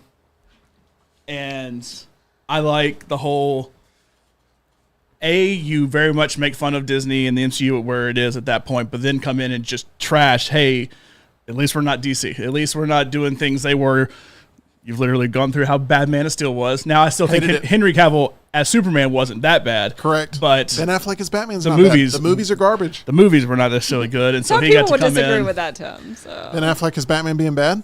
no, I've said there are some people that like Batman. Man, Oh, Superman? oh, I know. I know. Oh, there's some people and who I appreciate defend you it representing passionately. those people. Yeah, with, that was a with deep the cut. fight. But it does kind of bring him in. Now we won't see him play Wolverine again, but it was cool to kind of bring him in, especially after, remember, he signs this giant deal to be Superman, pops in a Black Adam at the end and is like, hey, we're going to have a whole nother team up, killed. And they just move on. And in a it needs to be completely different noted that direction. he turned down parts in House of the Dragon and in Loki. It was rumored that he turned down parts in those two things. And he's off The Witcher, right? Yeah, he quit that too. Yeah. So it's Henry Cavill's like the biggest star in the world that's not a box office draw in the least bit. Does that make sense? He does not Yeah. put butts Yeah. in seats, but 'Cause everybody knows him. it didn't work with Argyle. That whatever Guy Ritchie movie he did. This Yeah, I wouldn't that say Guy Ritchie movie I did wouldn't this say year. he drew anybody in, but he was definitely But, like, entertaining in it. You man see, you from see Henry Uncle- Cavill and say, "Oh, Henry Oh, Cavill." Henry Cavill, yeah, cool guy. But I don't care to He necessarily doesn't go see the movie. draw anybody, Yeah. Yeah. hardly. And by anybody, I don't mean like specific individual people. And like I mean Mission hordes Impossible, of audiences. I thought it was good in Mission Impossible, but you could replace him with anybody else and it's going to make the same amount of money. It's That's not what like it you're going is. to It's see a it great with Henry second Cavill. punch. Yeah. It's like one of those people that you could replace it with like Channing Tatum, and people are like, "Oh, okay." Like, I mean, there's Yeah. not anything that Like keep I like you- both of them, but like even Channing Tatum is more of a box office draw to me. But like if you replace Henry Cavill in that Blink Twice movie, I don't care as much. Henry Cavill has no track record of drawing money at any point in his career. I right? think that, As a main Channing star, yeah. Tatum's He's the gonna find only us. chance Blink Twice has at making money. Yeah. No, I agree, but which the second trailer for that, saw the second trailer for that last night. I had I not thought they seen it gave so too far, much away. and it very much makes it look like a really, I mean, with some comedy, a very dark horror movie. It but with looks some like comedy. "Don't Worry, Darling." It turned me off compared to what the first trailer was. Did all like "Don't Worry, Darling" compared to Get Out? A little bit. The first trailer looks like a Knives Out kind of movie. Like, more, oh, it's gonna be funny, slapstick, and then the second one's like, oh, it's a straight up horror movie that Channing Tatum will make you giggle every now and then. So which one are you looking more forward to? Blink Twice or Speak No Evil? Oh gosh. Blink Twice. A hard pass on Speak No Evil. At least Blink Twice I may entertain. But anyway, Henry Cavill, by the way, I thought it was a good cameo of him playing Wolverine. And I will be interested to see if maybe there is something for him down the line in Marvel. I want to get something on the record just in case we have a debate in the future, but I want you to see if I can get you to go on the record to prove something for me. Okay. Okay, you know I'm looking forward to Joker 2. Correct. You know I'm looking forward to Batman Part 2. Correct. You know I'm hopeful for Superman, right? That they are able to get that right. I still think it's the toughest job in the history of cinema, getting that character right and selling that movie. I and agree, making which it is good. why I think it's going Right. to be bad. But this is what I want, okay? Never in the history of our working relationship, which has spanned many years, did I ever drink the DCEU Kool-Aid. Ever. No. Never once did I go, man, I'm a DC fan and I will just eat all of this stuff. I also set out Justice League, which was the toughest thing for me in the history of being a DC fan. You sat out I Justice refused to League. go. I refused to give him $1. Which means he also hasn't watched the Snyder know Cut how- either. Well, no, I ended up, now listen, it was theatrically, right? I didn't go see Justice League when it was in theaters, which was tough for me because I wanted to know if they got it right. You didn't miss anything. I They didn't miss didn't. anything. They didn't get anything right. When it hit streaming, I watched it then, and I said, this is awful. It's awful. And then I watched the Snyder Cut because Oh, it I only think went you to had- streaming. No, I watched it. It only went to streaming. But I refused to give them $1 of my own money because I'm already paying for those services anyway, so they're not getting any extra dollars from me. They're getting a click, yes, but they're not getting any extra dollars. So while I am a bigger DC fan than Marvel, I will tell you, like, honestly, when I think something sucks, and honestly, when I think it's on track to be really good. And I'm very optimistic for Joker 2, obviously, very optimistic for The Penguin, very optimistic for Batman Part 2, and wishing and hoping that James Gunn is able to pull off what is a bigger feat than making Guardians relevant, which at the time was looked at like, oh, this is where Marvel, this is where they flop, this is where they go off the rails. There's no way you can introduce the Guardians of the Galaxy and it work. And now it's like one of the most successful parts of the whole Marvel plan. I'm hoping James Gunn can do that again with Superman. But these discussions are going to be what we're talking about for a year now. I was higher on the DCEU than you were. Yeah, somehow. But, I mean, that's not saying I was like, oh my gosh, it's so great. Right, but I It's just, hated the DCEU. Like, for me, here's the Batman. Yeah. There's Joker. Here's the beginning of hell. And then here's the DCEU and where I ultimately think the DCU is going to be. For you, DCEU has been down there. DCU, at least, is a little higher. But So far. DCEU is definitely down at the bottom. I haven't seen Blue Beetle either. All right, let's move on to number 2 on Luntz's list. It's one of those things like, But it's like, what do you think about The Godfather? Oh, it was overrated. What do you think about, Apocalypse Now? No, it was stupid. What do you think about Blue Beetle? Not bad. I actually watched Blue Beetle, and I was like, is it the worst thing ever? No, it's okay. How was George Lopez in it? I was just thinking about George Lopez actually was not very good, but the dude from Cobra Kai that was the main character and all, it was okay. So you did officially watch Apocalypse Now? No, I'm just trying to name movies that are typically great. And for some reason, The Godfather and Apocalypse Now are the two that came to my mind. Got it. Both Marlon Brando's in Apocalypse Now, right? Yes. So I'm just thinking of Marlon Brando movies, I guess. Anyway, all right. Okay. Let's move on to number 2. Blue Beetle wasn't bad. All right. Oh, man. John is a modern, pretentious movie snob, meaning like it has to be of recent years and nobody's seen it in order for him to really You really champion do not like old movies. That's why I haven't ever taken him to see like Casablanca or like anything like that, because I don't want to hear you saying that you hate it. John, even I like Casablanca. He does the closed eyes nod. I respect I haven't hate seen it. it. She You won't won't take like me. She's like, I'm not even going to show you Because Casablanca you or won't Gone like with the it. Wind I because you're know not going to you. like it. It's like, well, let me watch it and see. 2001 is from the 60s. Humphrey Bogart? 2001 is from the 60s. It's one of my favorite movies of all time. Oh, he always has those. My number one movie of all time is from 1982. Make no mistake, John, you pick movies where you go, I can't be criticized because I like this from You this just era. say you do not like old movies, and then I name all 5 old movies that I like, and it's like, well, those don't count. You don't like old movies. Okay, we move on to number 2, Johnny Storm. Oh, I respect old movies. Yeah, exactly. Number Johnny 2, Storm, yes. Johnny Storm, Human Torch, Chris Evans. I respected this appearance. Talk about how you obviously knew this was happening and you couldn't wait to see how the audience reacted because everyone's going, oh, Cap is back. Because they play it off in such a good way where Smart. he has like a shroud on, and then all you see is like he has a blue kind of sweater almost on, to where it's like, oh, he's wearing his Captain America uniform while he's in the void, because everybody's pretty much in uniform in all this. And then the best scene of the movie is Deadpool like, oh my gosh, he's going to say it. Wolverine's like, what? Avengers, flame on. And then he takes off, and it's like, oh, it's that version of Chris Evans. It's instead. very funny. And obviously acknowledging that they're very much the same person within this too, which is really funny. And then the post-credit scene also being Johnny Storm, because the funny thing about it is not just that he said all the stuff that Deadpool said he said, which we cannot repeat on the air, but all you do is imagine Captain America saying that. Which Captain America was so straight-laced, I can't say a single cuss word. Every time when, anybody else would cuss, he would give him a weird look that it's like, oh, Captain America said that. It's like we got secret footage of Chris Evans doing that, so I thought that was pretty funny too. I originally, when I saw that cut scene, I thought it was going to be that end credit scene. I thought it was going to be Deadpool had manipulated it to where he didn't actually say it, but like he created an AI version of him saying it. I thought that's what it was, honestly. Right. It's not very clear because you're like, why would there be footage of this? But then you start to piece together, no, it's just like, I'm just telling the truth. It's like there's a security camera in the little prison that they were in, so it all kind of made sense. Chris Evans, much like Channing Tatum, also thanking Ryan Reynolds very publicly for letting him play Johnny Storm again after 17 years, saying, quote, playing Johnny again was a dream come true and he'll always have a special place in my heart. Thank you to Ryan Reynolds, Hugh Jackman, and Sean Levy for letting me be a part of such an incredible movie. They're 3 of the nicest guys you'll ever meet. Special thank you to Ryan for making it all happen. So a lot of thanks being shared there, and that's great marketing.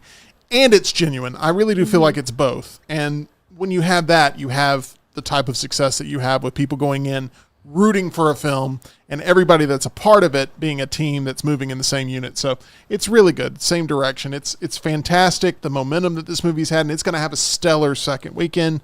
And it's going to have a lot of people rewatching it. A lot of people going back and visiting it time and time again here in its theatrical run. 5 years from now, I still make the case that it's not going to be as culturally relevant. Obviously, it will have a steep decline, I think, in talking points, but we will see. NSYNC is forever. Exactly. I didn't want to go down that road. Okay, I let's did. go Madonna with. is forever too. I was always Team NSYNC over Backstreet. Top so selling Me too. female I artist was of all too. time, NSYNC. according to the Guinness World same Records. taste and Like everything. we really do. It's shocking.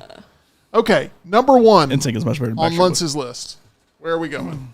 Oh, I never even thought it was close. What? NSYNC and Backstreet Boys. I thought NSYNC was better. Obviously. Always. I mean, The obvious choice for number 1. Blade. And this is the first list where I was like very passionately arguing in my head, we start with 1, because I knew this was your 1, because, I mean, It's the unanimous be. And one. I've probably already said that it's should definitely be. my one. And of course, another great line, one of the best lines in the movie was, there's only been one Blade, there only will ever be one Blade. So good. Which the whole reason I made my thing of if there's a team up at the end and anybody comes from the multiverse, I would rather be Channing Tatum because I know if once we get to that point, there's still probably a high chance that it will be Mahershala Ali. Maybe. And you're not necessarily going to have two Blades. I mean, I know maybe, but if that still ends up being the plan, which it is still the plan as of now, that you're not necessarily going to have multiple of all the different superheroes. You still are ultimately going to have, we got to push Mahershala Ali. He is our Blade. So that's what they'll do there. Elektra was the one that just missed the list. That it was kind of a cool callback. Also, another great line. I'm sorry what happened to Daredevil. It's like, it's okay because Ben Affleck died. I thought it's been a while since she played Elektra. She looked good for her age in there. Did good with all the fight scenes and everything.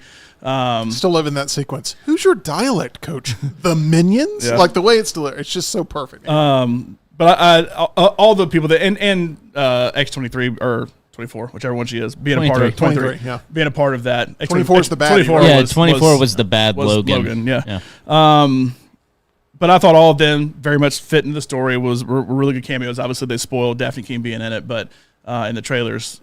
But Blade is definitely the best, and I thought in the fight at Cassandra Nova's place, I thought Gambit and Blade had the best aspects of fighting.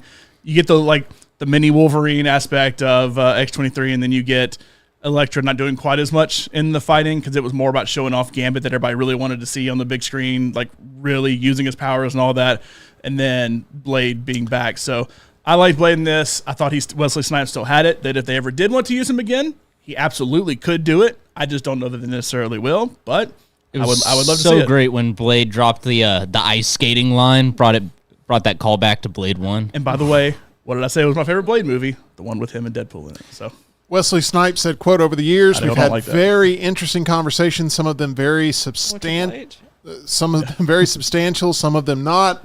So I kind of resided that I was moving on from them, which is okay. I did 3 of the movies, and I thought they turned out pretty good, not so bad. So we move on to other things and bigger and better things as well.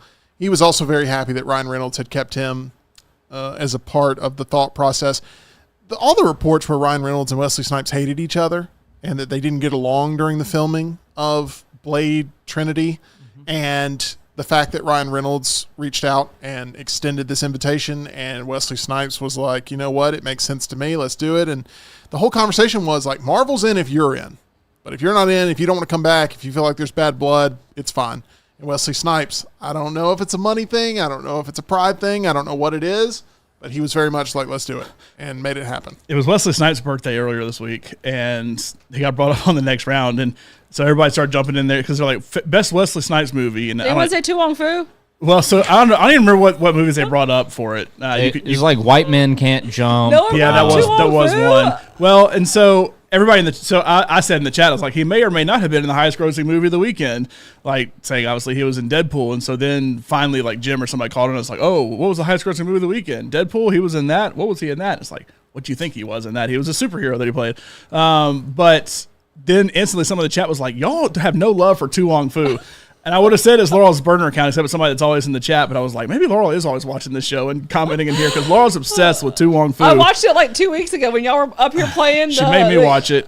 It is not one of my favorite Wesley Snipes or Patrick Swayze movies. If we see Tu Wong Fu fan 452 or whatever show up in the chat, we know it's your burner account. Yes, it probably would be, yes. Have you ever seen Tu Wong Fu? I have not. Do you know what it is? I'm not. It would not have been something going in today. I could have explained. Patrick- to Do everybody. you really not know what I it is? really don't know what. Patrick Swayze, Terrified to say. I don't. know Wesley what it is. Snipes, and John Leguizamo are cross-dressers. And No, they're You've not. sold me. yes, they are. They're drag queens. Okay, whatever. And they go and they end up like breaking down in the small little town, and they help the little town find themselves and everything. I mean, the movie's fine, but It was it's a big whole- thing that they got these big action It's heroes to the be. opposite of what you saw in Deadpool from Wesley Snipes. Let's just say that. I've got to ask this last question. I haven't asked it in any Deadpool and Wolverine conversation that we've had, but this is how we're going to end the show today. Can you imagine the people that have watched Deadpool and Wolverine and they're like, I really like that. I want more of that. I'm going to watch Logan. And then they do the reverse where they've never seen Logan, but they like had so much fun during Deadpool and Wolverine. It's like, I wonder if NSYNC shows up in Logan. And they watch Logan and they're like, that was not the same That was experience. depressing. Just crying. Oh my gosh, what have we done? Like, there are people like that exist, and we have not brought those people up at any point that have no idea what Logan is, love Deadpool and Wolverine, go into Logan, they're very happy to be watching it, and then all of a sudden they're like, Did those people make it through Logan? I don't even know if did they even make it through the whole turn thing. it off. There's no way. Well, because I've kind of wondered the same thing about people that saw Logan as more of like a serious. It's not really a superhero movie, even though it is. It's not about all the crazy powers and team ups fighting. Like it's not like an X-Men movie. It's more like just a Western. Yeah, but then it's like, oh, I really like Logan, so I'm gonna go watch Deadpool because like people like Lance were like, he's like, well, I love Logan, so I'm gonna like Deadpool and Wolverine, right? It's like not even remotely the same movie. It just happens to also star Hugh Jackman. That is literally where it stops, and he has claws. That's literally where it stops. So but nobody ever talks about the reverse. That's what I'm saying. As much as we talked about that way, it's got to exist the same way in reverse. Oh, that is just those people. Just there's different flavors for everybody for sure. All right. So was there anybody walking into Deadpool and Wolverine expecting The Greatest Showman because The Greatest Show is on the soundtrack? You probably had some Taylor Swift fans going. She did. She had a whole push for it because they came to one of her games. She posted a picture and was like, "You've got to go see Deadpool and Wolverine." And I'm sure she'll do the same thing for Blake Lively coming up next week, which is why that movie ultimately is going to make okay money. Oh, it's doing great in pre-sales. Yeah. It's just how much legs does it have when that initial weekend does it hit? I'm going to be looking at it closely to see if it passes $75 million domestically. So we shall see. We'll see. We will see how well it holds. It's going to be loaded there on the front end. And the only thing that releases the next week is Alien, which is a totally different crowd. Correct. So, I mean, it could potentially hold a little bit. That's not next week. Next week is the next week. Oh, my bad. Next week is when it comes out with Borderlands and Cuckoo, and then the next week is Alien. So it doesn't have any week 2 competition really. I don't mean this as a slight, but there are some traditional couples that have probably made the deal. Okay, I'll go see the Blake Lively movie with you. You go see Alien with me, and we'll call it a day. Laurel's the one pushing for both of those movies, and like, John, got to go see the Blake Lively movie. I'm like, can we please go see Borderlands? Oh, fine. We got to get Laurel to get you to see Alien. I was very positive about Borderlands. I didn't say anything rude. Are you going to get John into a seat for Alien? Yes. Okay, that's all I need to know. I have too many comedic things that he has to hear. I can't. That's why when we go see Terrifier 3, I have to have an audience there. There were a couple of points last night during Trap that she kept talking. I was like, he's be a little quiet. She's like, but that person was in this, and then this person. I was like, I know, but like, all right, just one place you can be very loud and excited for. It's all your winnings that you'll collect there at MyBookie, and with football season straight ahead, there's no better time to sign up than right now, John Lunsford. Go to mybookie.ag, promo code next round. You always see it right there in the corner. Mybookie.ag, playing that sports book. Had preseason football last night. Took the Bears +2. Game didn't finish, so it didn't count because it didn't reach the end of the third quarter. But you know what? MyBookie, they did the right thing, and they refunded that money, although the Bears would have won. And you can do that. You can go play in the casino. You can play in that live casino with actual dealers, actual cards, actual roulette wheels. Go play all that fun stuff. Use promo code next round for a first deposit bonus. Tyler, John, tell me if I'm missing anything here, but over the course of this weekend, so much Meltdown content for you to enjoy. Our retro trailer reaction of Road to Perdition, our Laurel's list of best M. Night movies, the Trap spoiler review that you guys are going to be doing. I'm going to be seeing this movie later this weekend. There's also going to be another pull out of the Dune popcorn bucket, what will be next week's retro trailer reaction. Is there anything else I'm missing here with all the content that's coming out over the course of the weekend here for the Meltdown? Because it is a ton, and you got to make sure you're subscribed to make sure you're notified when you hit that little bell that you don't miss any of it. Are we doing a Rebel Moon Director's Cut review? Unfortunately, I do not believe we are. That's how much I hate the DCEU. If there's anything else I go see, I'll post a review. There's that too. If my feelings on Deadpool and Wolverine change significally, I'll post that. That sounds good. Hey, Saving Bikini Bottom, the Sandy Cheeks movie comes out on Netflix this week. You know what? I'll check it out. I've been watching the new Batman animated series on Amazon Prime, and I think it's Batman Caped Crusader is what it's called. Sure. Matt Reeves and J.J. Abrams behind it. So, I mean, your boy J.J. Abrams, I mean, you should be happy about that. Yeah. But for me, it's just a nostalgia hit for Batman the Animated Series. I mean, a lot of people love it, but I just would watch that, Batman the Animated Series, and be happy and content. It's fine. Batman set in the 40s. I think it's the 40s, maybe the 30s or 40s.